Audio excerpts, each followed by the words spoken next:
जिसने घर बनाया होता है उसे ही घर की दीवार से, घर के झरोखों से मोहब्बत होती है। जिसे घर अपना नहीं लगे, उस घर के गिरने पर, टूटने पर, बिखरने पर शायद उसे उतना दर्द नहीं हो। ये देश हमारे पुरखों ने अपनी कुर्बानी से बनाया है और हजारों साल में बहुत मेहनत करके यहाँ तक का सफर तय किया है।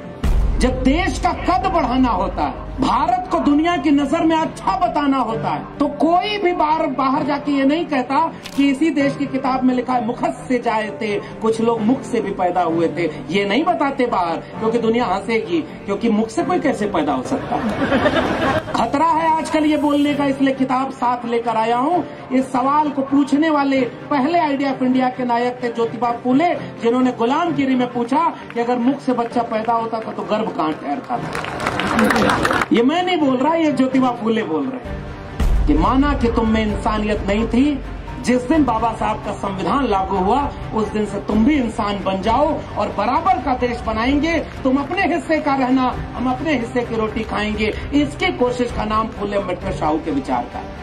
संत कबीर ने पूछा, माटी का एक नाग बनाकर पूजे लोग लुगाया, और जिंदा नाग घर में जब निकला ले लाठी दौड़ाया। और आज से 700 साल पहले हमारे पुरखे कबीर आइडिया ऑफ इंडिया में एक एक ईंट जोड़ करके एक मकान बना रहे थे जिसका नाम था भारत। और जो हमारे आपके घर का बच्चा जो अपना स्कूल नहीं बचा पाया और जो अपना घर नहीं बचा पा रहा और वो धर्म बचाने जा रहा। बचपन में पैदा हुआ तो सिखाया गया कि धर्म इस चीज का नाम है जिसमें भगवान इंसान की रक्षा करता है। और जैसे जैसे बड़े हो गए पता चला कि इंसान को भगवान की रक्षा करनी है। ये गलत है कि सही? ये तो आस्थावान लोगों को बताना चाहिए। सिलेबस से मुगल काल गायब कर दिया। अगर मुगल काल गायब करोगे तो इतिहास में कैसे पढ़ाओगे कि महाराणा प्रताप महान वीर योद्धा थे?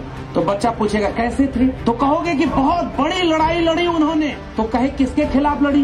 तो कहोगे कि जुल्म के खिलाफ लड़ी, क्योंकि आपने वो वाला इतिहास इरेज कर दिया है, वो नहीं पढ़ाना है। कि शिवाजी जब दूसरे राजा के खिलाफ लड़ रहे थे तो उनकी सेना में कम से कम आधा दर्जन से 1 दर्जन तक मुसलमान थे जो शिवाजी की तरफ से एक मुसलमान राजा के खिलाफ लड़ रहे थे। और जब मोहम्मद गोरी आक्रमण किया भारत पर तो पृथ्वीराज चौहान के खिलाफ मोहम्मद गोरी का साथ देने वाला वो जयचंद कौन था? इतिहास को तुम हिंदू मुसलमान बना देना चाहते हो। और एक सवाल और पूछ ही दूं, शिवाजी अगर इतना ही मानते हो कि तुम्हारे थे तो उनका राज तिलक क्यों नहीं हो पा रहा? छत्रपति शिवाजी की खोज करने वाले ज्योतिबा फूले ने थ्योरी दी है।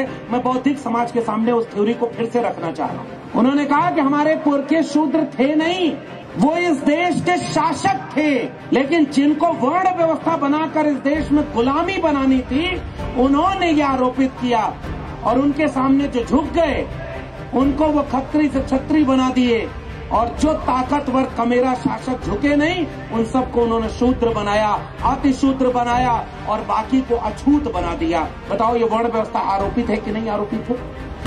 पाल वंश, प्रतिहार वंश, गुर्जर वंश, भीलवाड़ा, गोंडवाना, मौर्य वंश, मगध वंश, ये सारे किसके वंश थे?